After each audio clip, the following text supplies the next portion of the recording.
Okay, pero please, pare, bumili kayo ng libro. Okay, kasi yung mga libro na about sa lifestyle, about sa mindset, hindi tinuturo sa school yan. Okay? Iba ang mga libro sa pang-academics, iba yung mga libro sa reality. Okay? Yung academics, makakatulong yan sa schools ninyo, sa grades ninyo. Pero iba yung mga natuturo ng mga ganitong klase ng libro.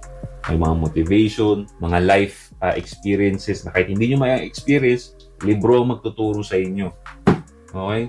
So please, paggastusan niyo yung mga yan. Kahit bili kayo ng isa lang muna, no? Or dalawa. No? So ito yung sa akin, pare, 12 Rules for Life, Atomic Habits. Yan, screenshot na lang yan.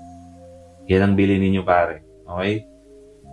Kompleto na to. Tapos pagka nabitin pa kayo, marami silang mga pinagsusulat pa.